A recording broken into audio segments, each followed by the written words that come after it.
Assalamu alaikum, back again with another video for lesson 5.1 key features of exponential functions. In this lesson we have four main ideas. Period 1, key features. Period 2, we have transformations. Then third period and last period are for decay and growth models or functions. Let's see. So starting off, exponential functions, how are they different from other functions? This is a normal polynomial of degree 1. So since it's degree 1, we call it linear function. Remember? Here, this is another polynomial. The degree is 2. The highest power is 2. We call it quadratic function. Now here, aslan, the exponent is a variable. Once you have the exponent as a variable, it's called exponential function. So this is how it's different from other functions. You can just substitute each number and just find the value. I'm not going to do that. I was just showing you the difference between all different functions. طيب, exponential functions, let me start with the slide, are either growth function or decay functions, as we said in class. Growth are just increasing the more you have x values, like the higher the x, the higher it gets.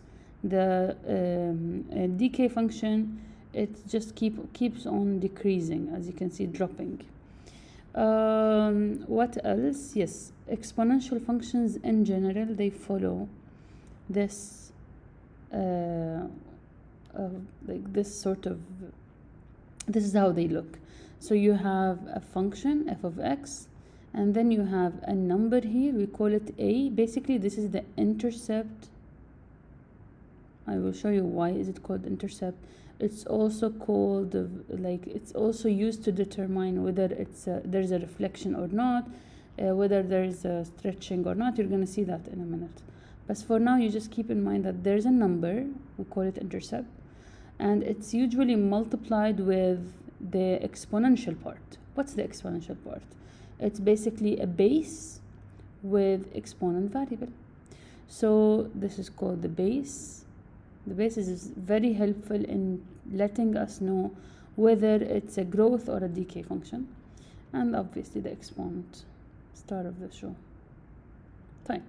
It's very important to determine each one of these. Like, you have to distinguish between the a and the b. A does not hold the variable x. B does hold the variable x. A represents the intercept. B does not represent the intercept. B only tells you if it's a growing or decay function. I will show you the difference now. So looking now at this example, I can tell clearly that 2 is b, which is the base. X is the exponent. And where is a? A is just hidden. I can say that it's 1 because 1 times this is the same. So if there is no a, it's a hidden one. That's your a, that's your intercept. How did I know it's my intercept? If you go and plot this on Desmos or something, you will see that the graph is a growth function, as you can see, and it's intercepting at 1. This is 2, this is 3, this is 4, 5, and so on. So it's a y-intercept, not any intercept. It's a y-intercept at 1. Okay? So that's a very nice thing about exponential functions. You can tell right away what's the intercept. Anyways, now what about the base? Since the base is 2, which is more than 1, then it's a growth function. Okay? Let's take, for example, this one. Again, let's identify a, b, and the exponent. B is the base. In this case, it's 1 over 2. This is the whole thing is the base, b. Please don't say it's 2. It's the whole thing, 1 over 2.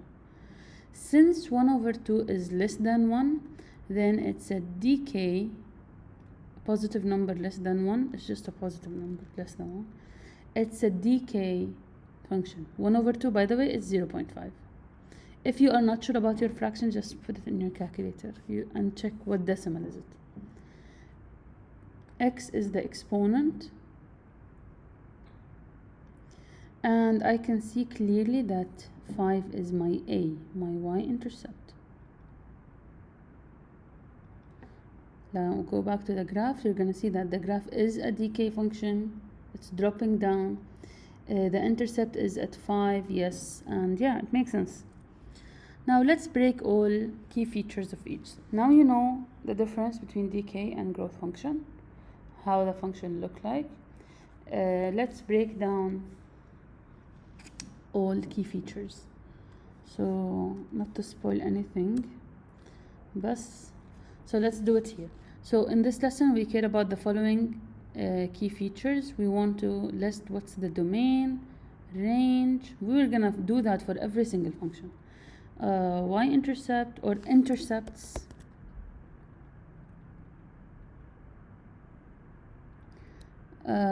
we said asymptote,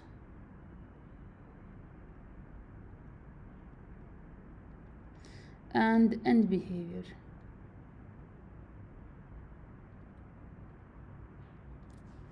Now, starting off with the domain. Domain represents x values.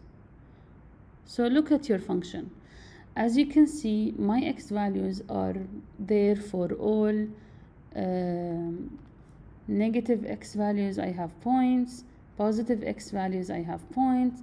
Throughout all x values, I have points around, like for every single x value, I have points. So the domain is basically all real numbers. Domain, I can say that you can either say from negative infinity to infinity or all real numbers.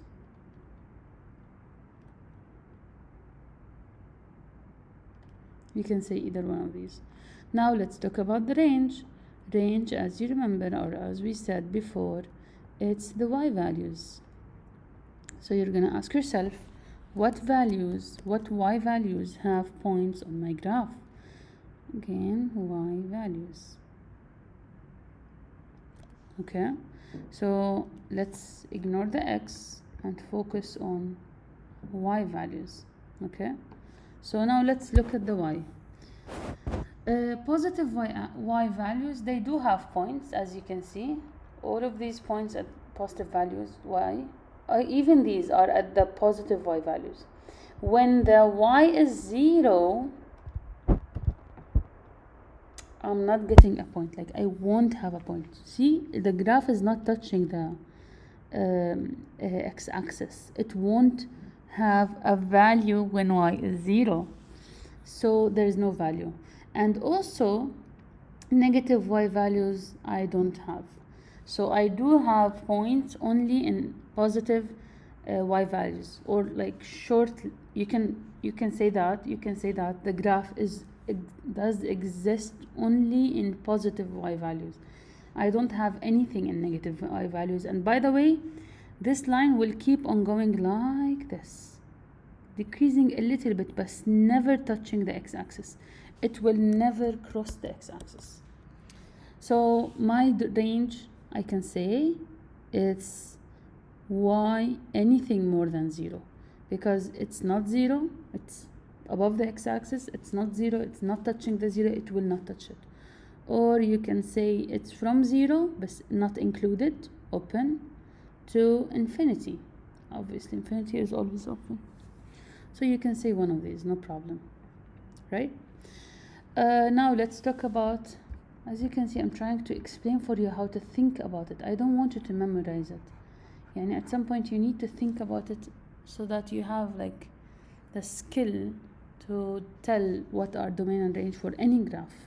Anyways, intercepts, we have two types of intercepts, x-intercept and y-intercept. X-intercept, as we said, my graph will never cross the x-axis. The x-axis is a asymptote aslan. Like my graph will never touch the x-axis. So there is no x-intercept. So you can say that there is no or none points for the x-intercept. I don't have x-intercept. y-intercept, just look at the y-axis. Where is it intercepting the y-axis? It's here at 1, which is the same as the a that we talked about. That's your a. You can either write it as following. You can say that at y equals 1, or you can say that this point is 0x, y is 1. So you can say the point 0, 1. Both of them works عادي. Now asymptotes, we just said it now. It's the x-axis. X-axis is an asymptote. What does it mean by asymptote? Asymptote is invisible line that my graph cannot touch. Because of this invisible line, the graph is not able to go to the negative side. But the problem is with this invisible line at 0. Not x equals 0, at y equals 0. This horizontal line crossing the y-axis at 0 is called my x-axis. It's called the line of y equals 0. This is an asymptote. So you either say that the x-axis is an asymptote, or at y equals 0 is an asymptote. See, I'm giving you a lot of options because in MCQs you might see such answers or such way of writing the answer. Doesn't matter. Now talking about end behavior, finally. End behavior is something that I see a lot of students are struggling with. No problem, it's okay. But you have to try to understand it. Make sure not to memorize it. Please try not to memorize it. Anyways. So end behavior, what we care about is on the left side of my graph and on the right side of my graph. I will break that down for you. So let's study on the left side of my graph. This is the left side of my graph. When the x is going to the left and sorry, this is the right side of my, let's start with the right عادي. When the x is going to the right, I have problems with directions. When the x is going to the right, where is the x approaching or going to? My x is almost approaching infinity, as you can see. So when x is approaching infinity, what's happening to my graph? So you're gonna go to your graph and trace it. As you can see, my graph is increasing, going up. Up to where? Do you have a limit? No. Since it's gonna keep on going up, then it's gonna go up to infinity. And that's your y. So you can say when x is approaching infinity, the more we go to the right, the more x goes to infinity. My graph y values, my f of x, my function y values are increasing up to infinity. So this is how you understand it. So on the right side, when x is approaching infinity, what's happening to the y values? What's happening to my graph? It's going up. Up means going to infinity with no limits. Tamam. Now let's study the left side.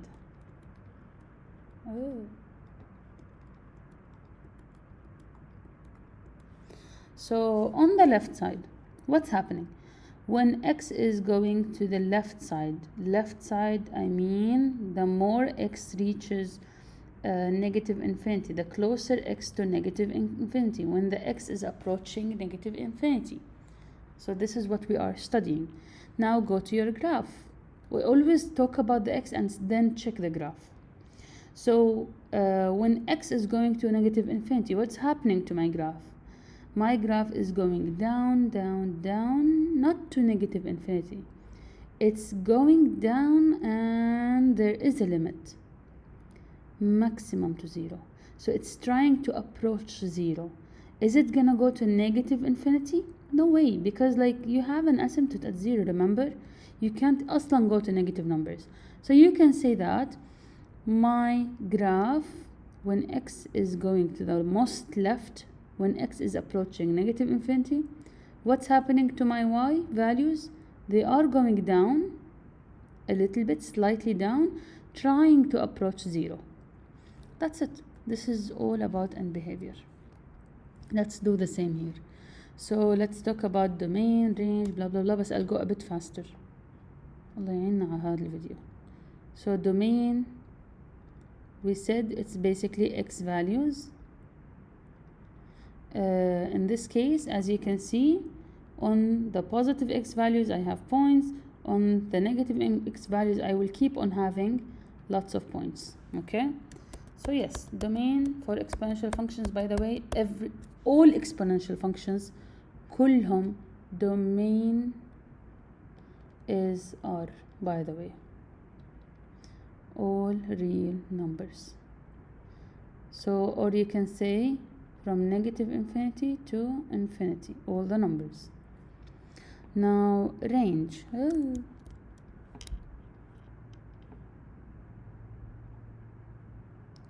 We said that range represents the y values. As you can see, my graph is above the x-axis, more than 0. So all my y values are above the x-axis. So as you can see, I don't have any point for negative y values. Even for 0, I don't have a point.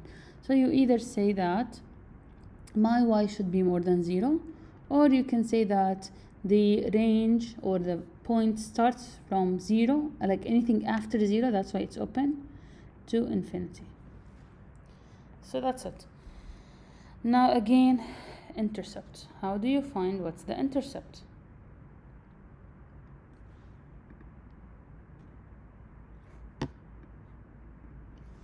Intercept, you don't need the graph, by the way, you just need the equation. So you can tell what's the intercept.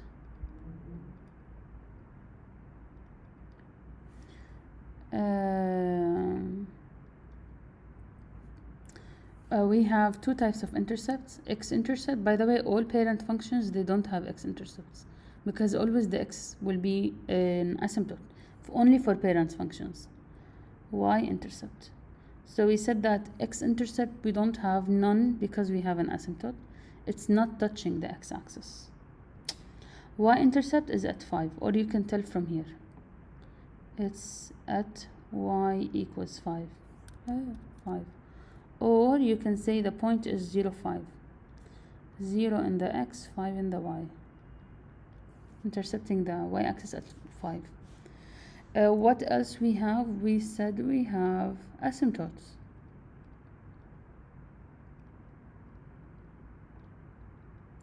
So again, what is your asymptote? We said it's the x-axis, so you can either say it's the x-axis, or you can say it's the line, horizontal line passing by 0. Which 0? Passing by the y equals 0. By the way, all horizontal lines, we read the y values. What else we have? End behavior. End behavior here changes a little bit. As you can see, it's all the same, only the intercept change, and also the end behavior will change.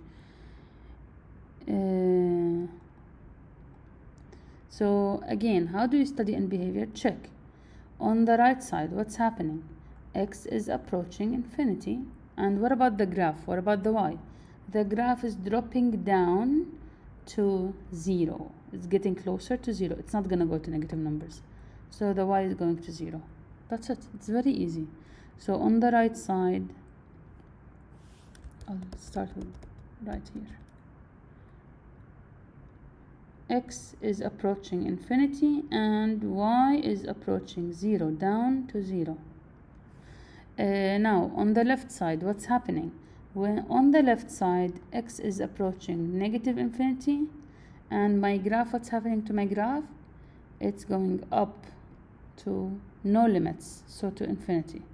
So y is approaching infinity. On the left side, x is approaching most left of negative numbers, negative infinity, and y is going up with no limits to infinity. Very easy صراحة. When you understand it, it's gonna get easier. طيب. So we're done with key features. We can move peacefully to the other ideas. تمام? So please make sure you understand key features, because later on with transformations, if you don't understand key features, memorizing is not going to help you. So here we have a question saying, what is the value of a, which is, we know that the a is the y-intercept. So as you can see, it's intercepting at 4. So my graph is y equals 4 times 2 to the power of x. A is 4. That's it. Here I can just say something that the y-intercept is 4. Since it's 1 over 2, then it's a decay function because it's less than 1. Here it's a growth function. It's 2, so more than 1. The y-intercept is 7. The domain is already numbers. The range is y is more than 0. Here is the same in behavior. Growth function, the right, x is going to infinity, y is going to infinity. To the left, x is going to negative infinity, y is getting closer to 0. And so on. I would say always try to have a small sketch about your graph. Anyways, here Charlie's claimed that this function represents an exponential decay. Now let's again remember, decay is when your base is less than 1 more than 0, a decimal between 0 and 1. 3 over 2, if you like divide 3 over 2, you're gonna get 1.5. That's more than 1. This is a growth. So please don't rush and just make a judgment once you see a fraction. Okay, that's a decay, blah, blah, blah. No. Make sure to double check it's a number between 0 and 1. How are growth and decay similar? They both have the same, they can have the same intercept. A doesn't change. Only the B is what matters. If it's more than 0, growth. If it's more than 1, it's growth. Less than 1, more than 0, it's decay. Okay. This is, we're gonna take it later on. Identify domain, range, intercepts, asymptote. Now, the negative we will discuss in a minute, but let's ignore that there is a negative. Let's try to talk about this function. Again, it's a normal parent function with intercept. There is no translation, no reflection, no anything. I would say try to sketch it if you don't like to memorize, or like my case. And صراحة I would prefer to sketch it.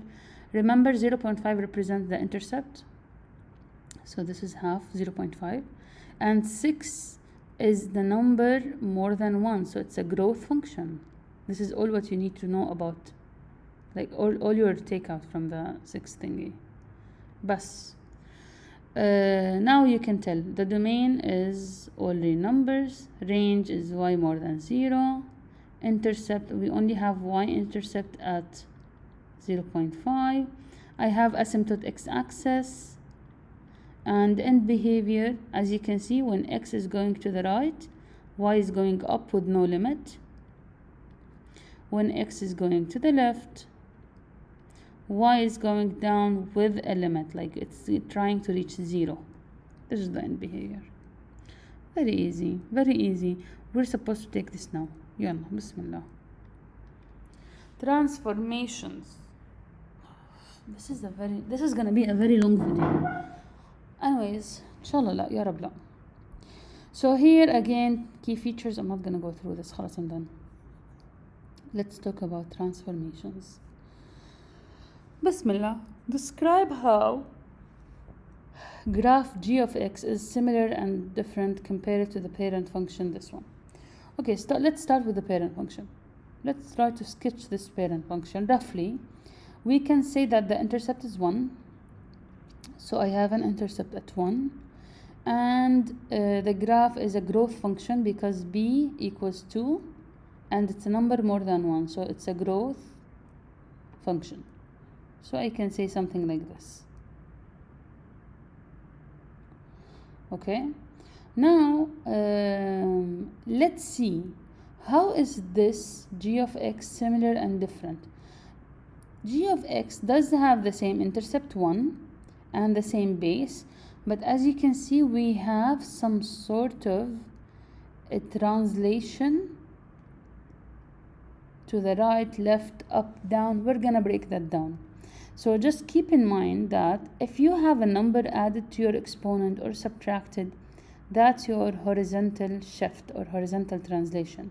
So if your h was a positive number, then it's a translation to the left. If your h was a negative number, then it's translation to the right. As you can see, we have positive 1, so my graph is shifted to the left 1 unit. So take your point, move it 1 unit to the left so far. So now what about the 4? 4 represents your k, which is shift vertically. If it was a positive number up, negative number down. So it means that 4 units negative means that I have 4 units down, translation downward. So you're gonna go 1, 2, 3, 4. Your final graph is gonna look something like this.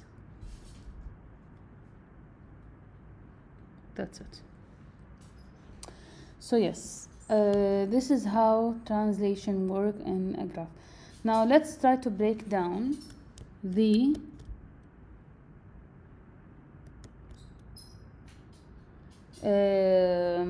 key features. Domain is still all real numbers. On the right, all x values are having a point, negative values are having a point, so domain does not change. Keep in mind, domain is always all real numbers. Range. Now I want to say something. Previously, the range was more than or equal to 0. Now the range is not more than or equal to negative 3. It's more than or equal to negative 4. So I would say a quick hack. Your range depends on your k. So always look at your k. Just keep it on the side. Range is basically always y is more than your k. Previously, in like normal parent function, for example this one, it was more than 0 because I did not have a k. It's not adding anything. That's why my range was y is more than 0. That's your k, because I don't have aslan translation. But here, since I do have translation, the intercept changed into negative 3, and also the asymptote. It was 0, it moved to negative 4. That's why my range became anything more than negative 4. Y more than negative 4. So just a quick hack. Intercept, like I can't say anything about like how to find x and y intercept in this graph, in this in translated transformed exponential function. If you have a graph, just read the intercept. In this case, it's gonna be no. I can't really tell. Like it should be accurate, but I can say something. You can skip this part. Just read it if you have a graph. So you can't really tell right away from the equation.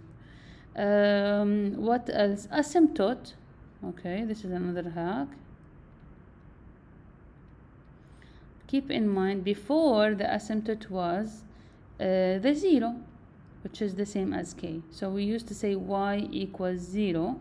That was my asymptote, or the x-axis was my asymptote. It's the same as your k. So same thing here. Asymptote is always as following: y equals your k. It's literally the horizontal line passing by the point which is the same point as your k. Y equals negative 4. Another quick hack. What else? We have end behavior. End behavior did not really change. As you can see, when x is going to the right, when x is approaching right infinity, my graph is going up with no limits, so my graph is going up to infinity. On the left side, when x is going to the left, negative infinity. Now look, my graph is dropping down to the asymptote, which is negative 4. Y is going down, not to negative infinity, to the asymptote. As we said, it's negative 4. By the way, these are extra information. You just need to keep in mind that it will change. Your end behavior, your asymptote will change. But it's good to know what are they. Okay. So I can also say that end behavior is connected to my asymptote. Okay, let's break down all different types of transformations. I just want to tell you that there are many transformations that can happen to your exponential functions, but in the book we're going to discuss only horizontal, vertical, H and K, and reflection. They did have some two maybe challenging questions with, I think in the practice worksheet, with stretching and vertically and horizontally and like these points, but still they're not covered in the lesson material. So these two you can just self-study them if you want, or just have additional information, but they're nothing new. It's just very similar to what we took before on other functions. So therefore I'm just going to be focusing on these three transformations.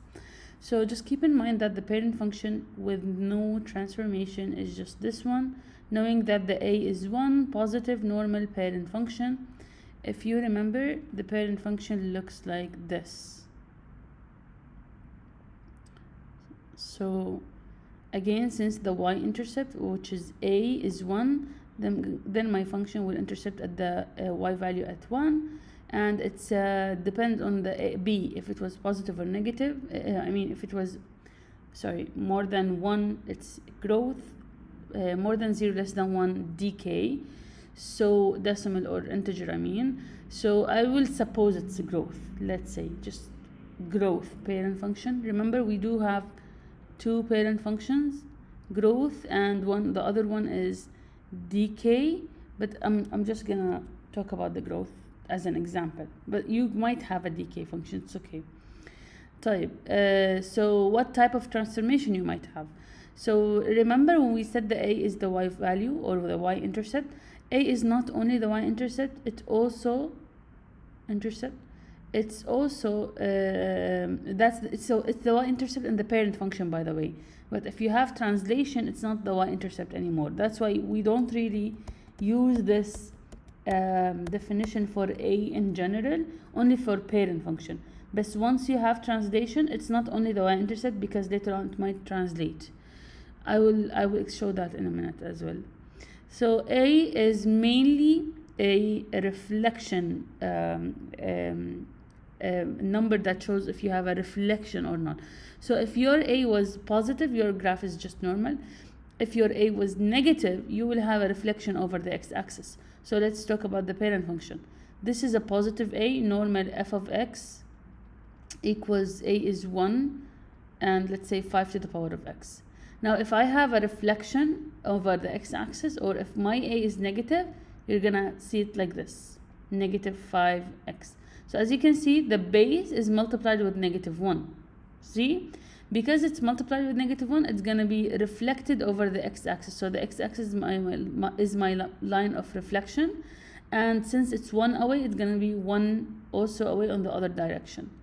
From the, see, it's now became downward or just like that.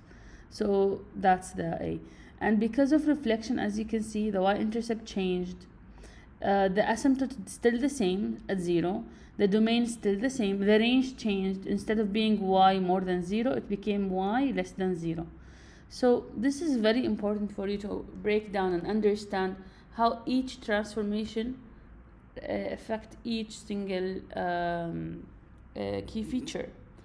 Okay, so we're done with discussing the a. The a only changes the range and y-intercept.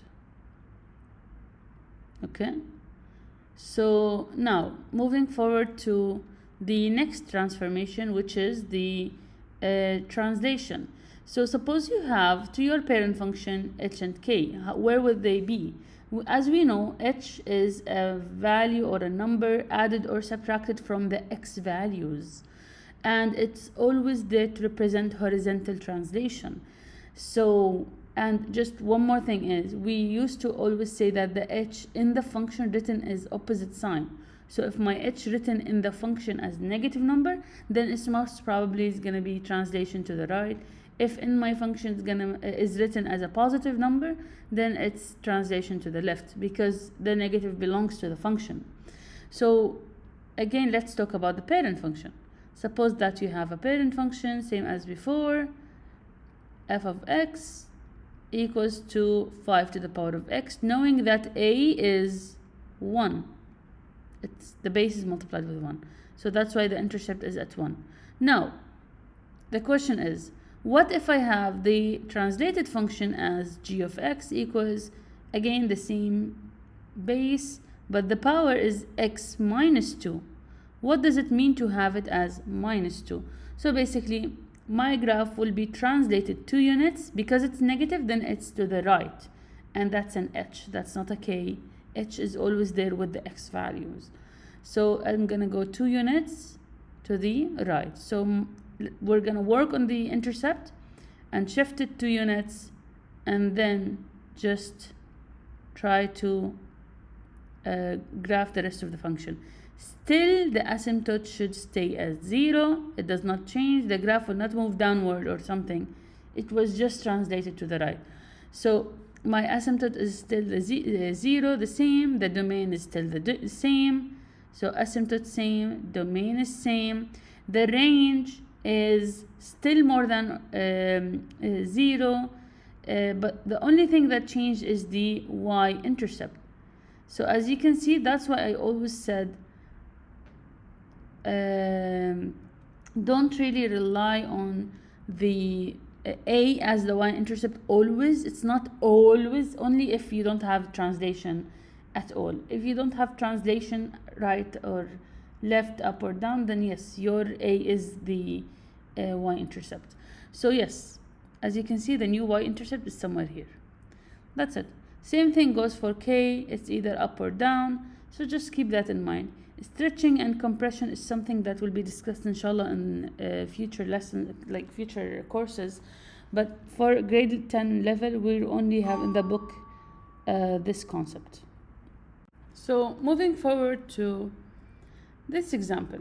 So let's see how each translation does affect our graph, and the key features, how are they affected. So they're saying that given the graph, describe the graph in terms of transformation. You can just describe it as how many units it was shifted to the right, left, up or down, if there's any reflection or whatsoever.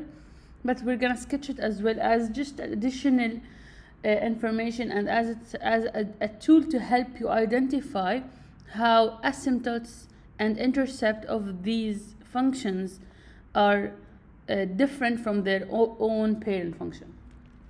So first of all, as we can see, we have this function h of x.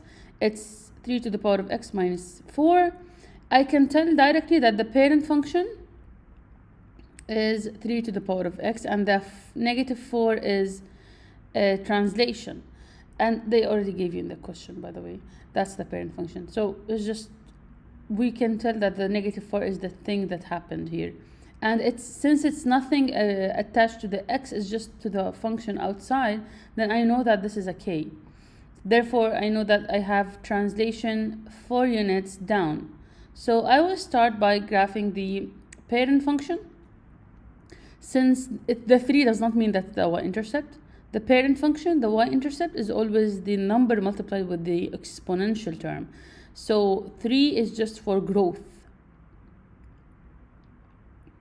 And the whole term is multiplied with 1. So therefore, the y-intercept is at 1 in the parent function. And then since we have 3, that's a growth function. So we're going to have something like this. Okay? Now, they said that we have the translated function as the same, but with negative 4. Then I have to translate it 4 units down. Where exactly do we translate? Personally, I like to just take the intercept and translate it, and then try to sketch the rest of the function. If you want to take 3 more points, 4 more points, and translate it as well, no problem. So I'll just take the intercept and translate it down 4 units. So 1, 2, 3, 4. You can take 1 more point and translate it 4 units. 1, 2, 3, 4. Take another point, translate 4 units. 1, 2, 3, and almost like this, 4, and so on. So as you can see, I can tell that the graph is something like, the graph is something like this. And it does make sense because I basically just translated the parent function 4 units down. It was just shifted. I did not change the shape of the function. Now, one more thing is, as you can see, after translation, I can see clearly that the y-intercept changed. So the y-intercept changed. I'm not gonna ask you in this grade level to find for me what's the new y-intercept. If you wanna find it, just keep in mind that y-intercepts are always the value when the x is 0, and just you can put the x as 0 and find the answer. It's basically gonna be negative 3. But still, please, it's not really required. Or if you want to find the x-intercept, it's just when the y is 0. These are just basic information you know from before, but for our lesson, we don't want you to find the y-intercept for transformed functions. We just want to know if they changed. How do they compare to the original function? They changed from the original function. They are, like, we have other values. And we can see clearly that the domain did not change. It's still the same, all the numbers. The range, however, the range did change. It's something else, because the range is always related, as we said before, related to the k of your function.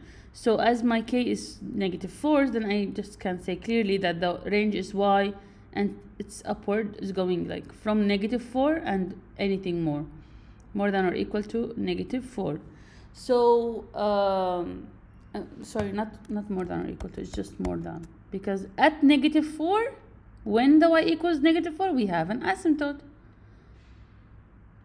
We said that just a minute, that the asymptote and the range, we can tell what's their values always from the k.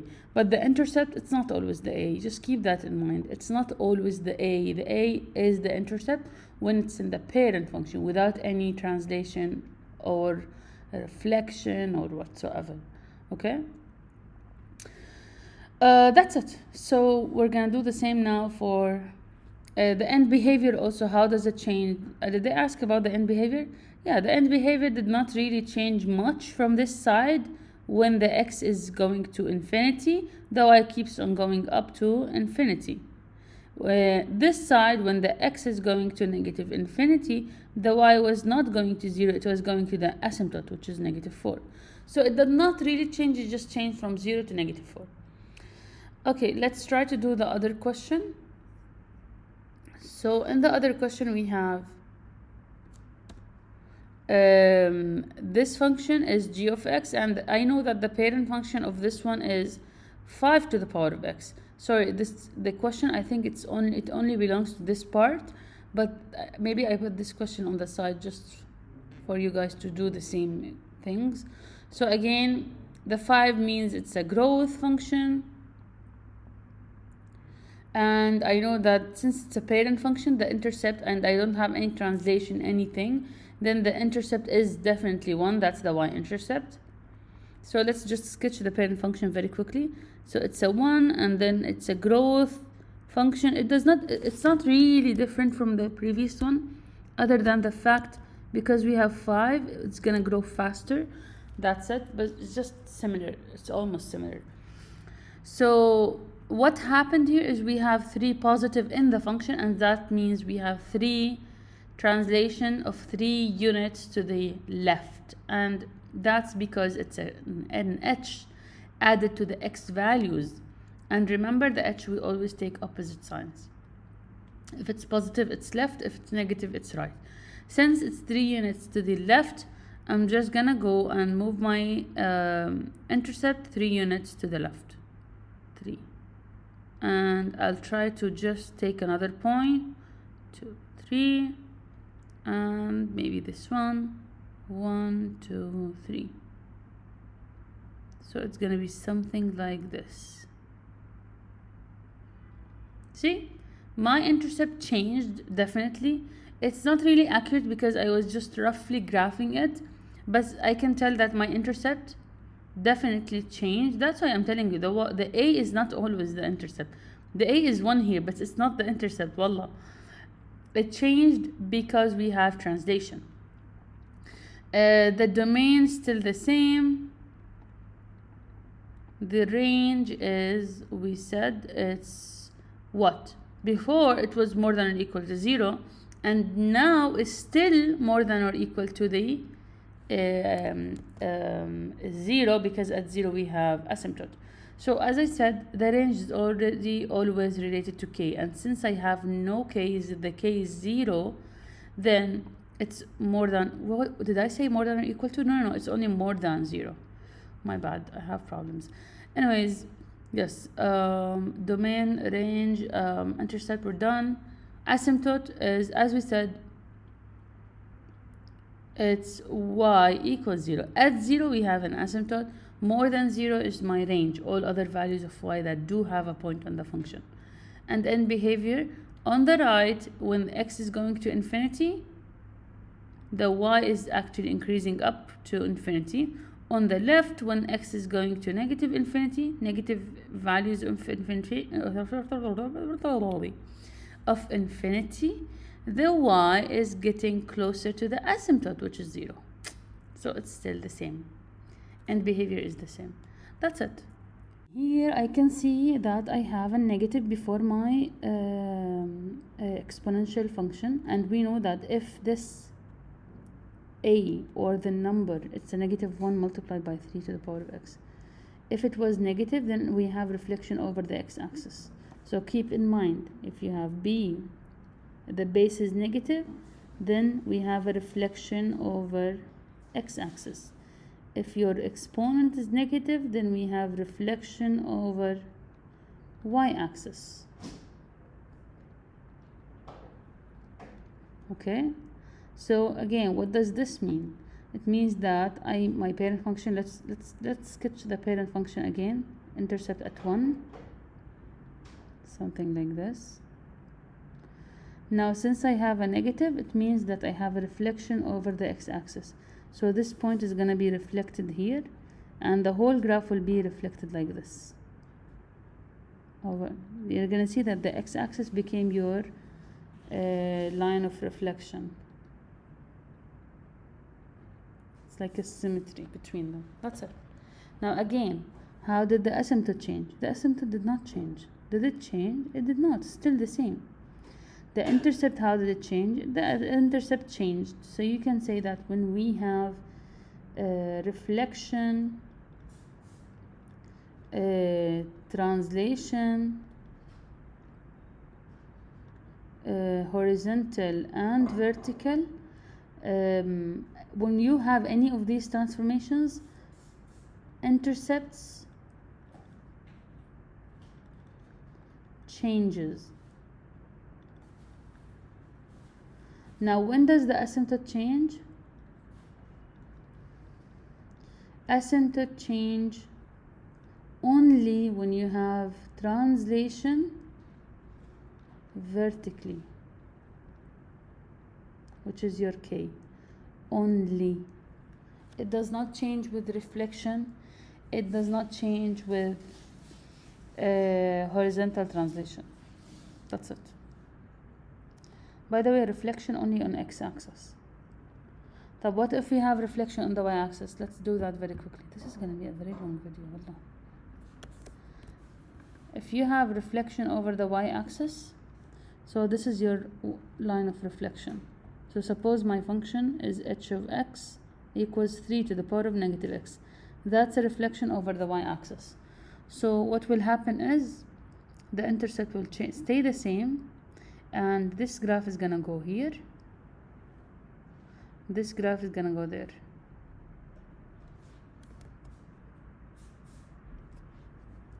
So as you can see, intercept same, asymptote is the same. So reflection on the y-axis does not change anything. Okay? These are the only cases where your intercept and asymptote changes. That's it. Describe transformation that happened. Let's see. First question. This is the parent function, and that's the transformed one. I can see there's an addition of 2, and that's my h. So I can say that I have 2 units to upward. Like that's a vertical translation. That's my parent function, and this is the translated one. I can see there is an addition of 1 and subtraction of 6. So addition of 1, that's my h, 1 unit. Always h is opposite sign, left. Subtraction of 6 is my k, 6 units down. This is the parent function, this is the translated one. I can see there is only subtraction of 2, so there we have 2 units. This is the h. Right. Again, parent function, translated one. 3 units right, 1 unit up. 3 to the right and 1 up. بس. It's very easy صراحة, super easy. Not only easy, very easy. So here they're saying how the graph, so always keep in mind intercept. When does it change?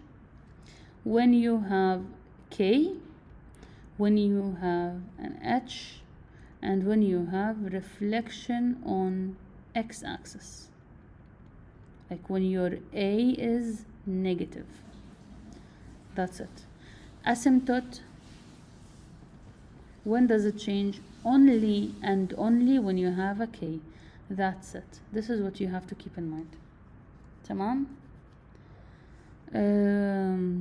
So addition of 3 will, this is my h. So this means that the asymptote is the same, because asymptote only changes with vertical translation. You go upward or downward. But going right and left will keep the asymptote at 0. And because we have translation, then the intercept changed. What's the new value? We don't really know. We need the graph. Here, since we have reflection on y-axis, this is reflection over the y-axis, which is this case. Asymptote does not change and intercept does not change. All stays the same. And so on. Okay. Rate growth and decay problems. So before I start, just keep in mind we have 2 types of growth and decay models. Growth model is this one, decay model is this one. I'm sorry if I'm not gonna give more details in this video, because it's already a long video and I discussed these things in details in class. I can say one thing is growth model, the a is your initial value, and it's the intercept, the initial value. The base is not b anymore, it's 1 plus r if it was a growth model, and 1 minus r if it was a decay model. What's r? It's the percentage of growth. Usually it's a percentage or a decimal, and the t is the time, that the time basically, okay, years, months, whatsoever. So let's see how can we use them to solve problems.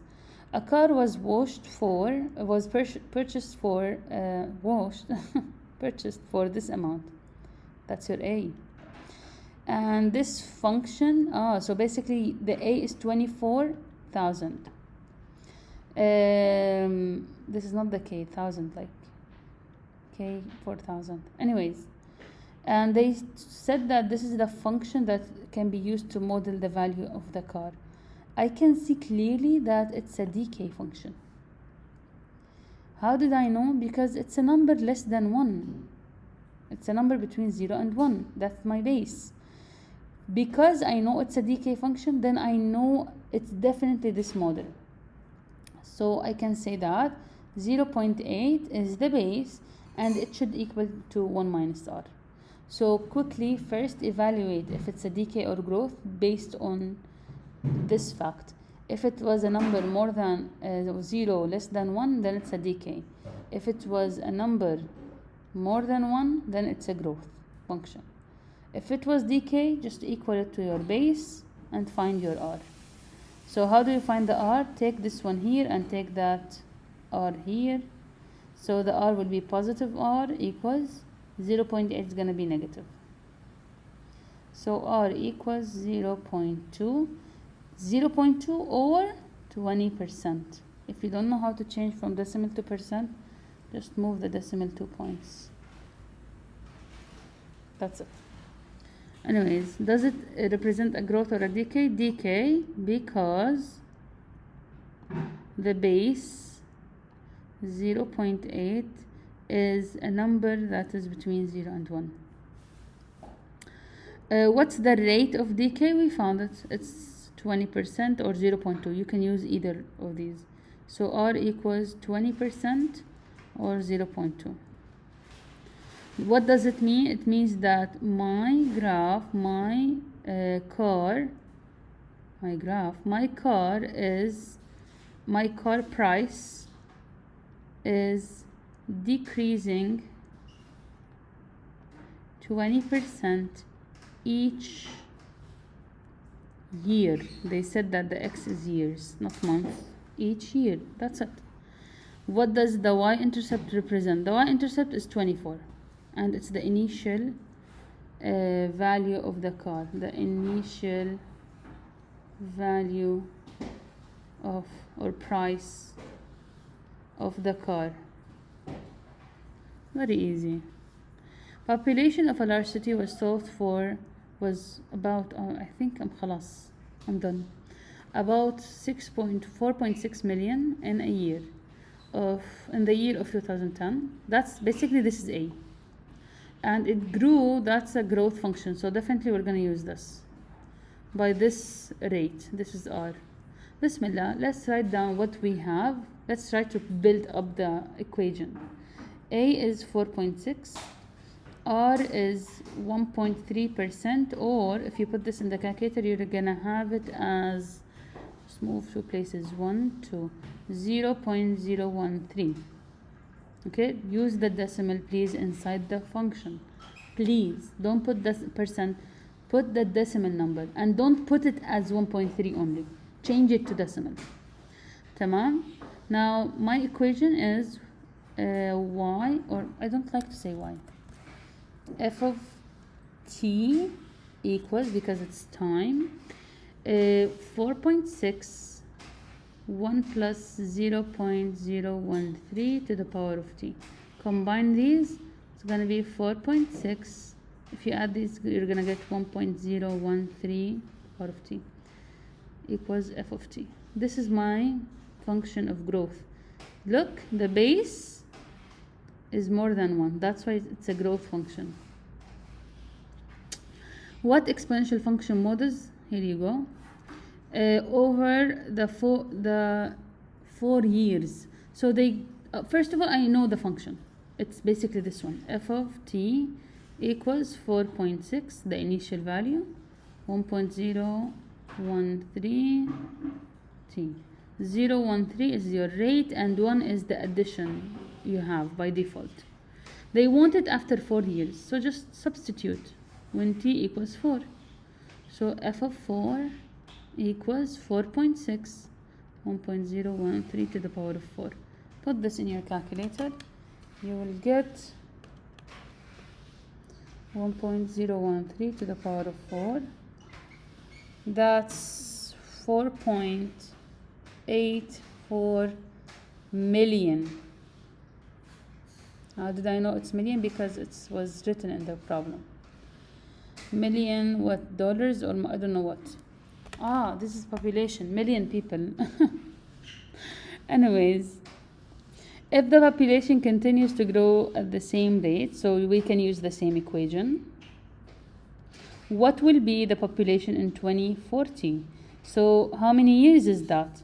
A population starts from 2010. So from 2010 to 2040, just subtract them. It's basically 30 years, sorry. 30 years, that's your t. Substitute. F of 30 equals 4.6 times 1.013 to the power of t, and my t is 30. Just substitute. In 30 years, Bismillah, MashaAllah, Allahumma zid wa barak, they're gonna become 6.7 million بني آدم. بسم الله الله أكبر. That's it. Same problem here, same problems. You're gonna see a lot of repeated ideas. I wanna solve this idea here. They gave you the function. You can see it's less than 1, so it's a decay function. And I know since it's a decay, I'm gonna use this one. I know that 0.93 should equal to 1 minus r. Keep in mind, this is the base. It's the same as this. How can I find the rate? Just solve this equation. Take this r here, take this number here. So r will be positive, and the number is going to be negative. If you subtract r equals 0.07, 0.07 in percent, just move the decimal point 2 places. 7%. So please make sure you know how to exchange from decimal to percent, from percent to decimal. If you don't know how to do that, if you have a decimal and you want to change it to percent, just multiply it by 100. If you have a percent and you want to change it to decimal, just divide it by 100. That's it. Okay. Grade 6 something هذا you took it. Anyways, what value of the printer after 10 years? So that's your t, that's your x, that's your exponent. So just substitute. So f of 10 years is 30.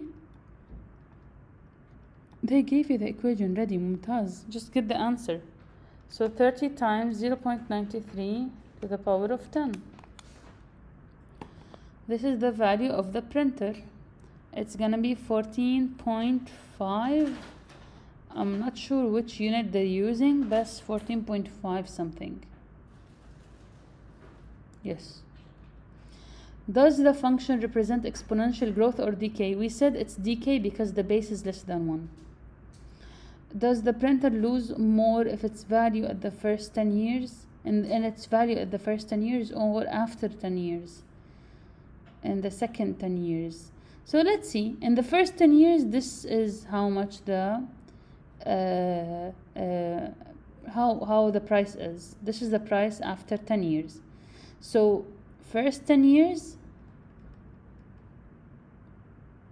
the price dropped from being 30 to 14.5. By the way, I know it's 30 because that's the initial value. So the change is around, just subtract them, 15.5. This is the change.